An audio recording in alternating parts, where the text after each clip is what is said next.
na parte de domingo, cruzando o Jordão. Vamos abrir a Bíblia agora em Josué capítulo 3. Josué capítulo 3 e vamos ver os versos 1 até o verso 5.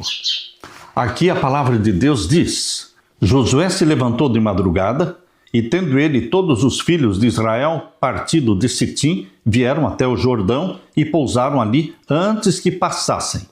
Ao fim de 3 dias, os oficiais passaram pelo meio do arraial e deram ordens ao povo, dizendo: quando vocês virem que os sacerdotes levitas estão levando a arca da aliança do Senhor, seu Deus, saiam também do lugar em que vocês estão e sigam a arca. Contudo, deixem uma distância de cerca de 1 quilômetro entre vocês e a arca.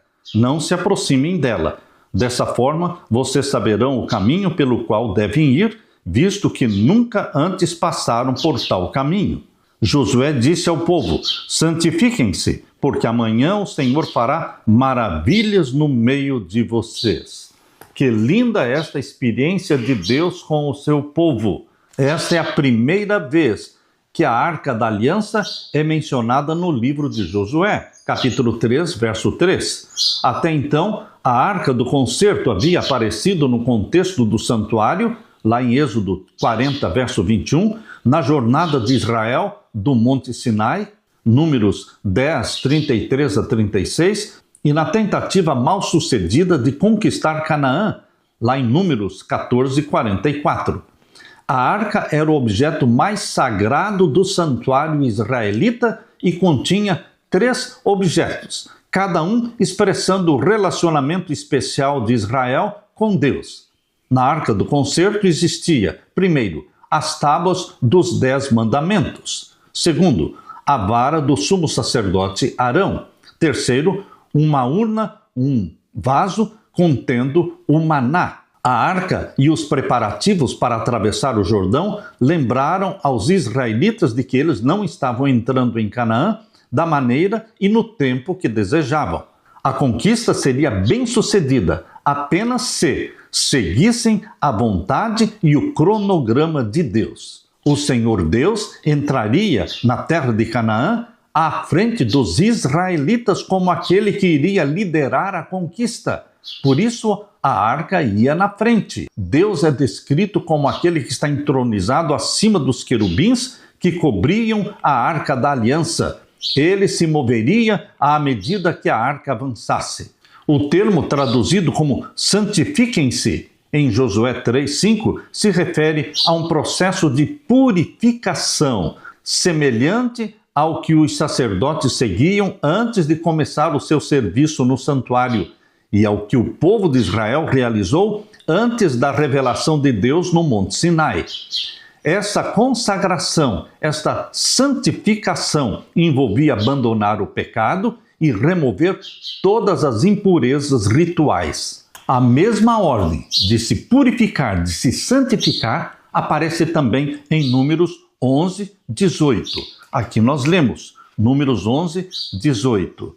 Diga ao povo: santifiquem-se para amanhã e vocês comerão carne, porque vocês choraram aos ouvidos do Senhor, dizendo: quem nos dará carne para comer? A vida era melhor no Egito. Por isso o Senhor lhes dará carne e vocês poderão comer. Deus disse: santifiquem-se, preparem-se. Deus sempre pede de você santificação. Por quê? Porque Deus é santo. Sejam santos porque eu sou santo. Isso é o que o apóstolo Pedro diz na sua primeira carta. A santificação era exigida por Deus antes de um milagre operado por Deus. Também a santificação era exigida antes das batalhas travadas em uma guerra. Antes que Deus pudesse lutar por Israel em batalha, eles deveriam mostrar sua lealdade a Ele e confiar nele como seu comandante.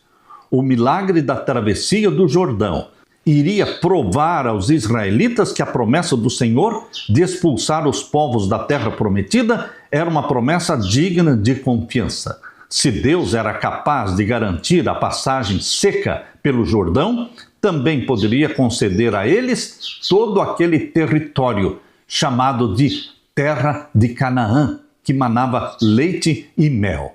Meu querido irmão, Deus quer santidade, Deus quer purificação. E isso significa que devemos confessar os nossos pecados diariamente. Não conviva com pecados acariciados. Rompa com os pecados, confesse-os em nome de Jesus Cristo e receba o poder do Espírito Santo para fazê-lo vitorioso sobre todo e qualquer pecado consciente. Deus dará para você a vitória sobre o pecado, porque isso significa vitória sobre Satanás. Somente Deus, através do Espírito Santo, pode ter domínio e controle sobre você, não Satanás. Satanás precisa que você e eu estejamos praticando pecados conscientes para que tenha domínio sobre nós. Mas o domínio sobre você e sobre mim é do Espírito Santo. Nós somos propriedades de Deus. Por isso, santifiquemo-nos, porque Deus, o nosso Pai, é santo. Aleluia!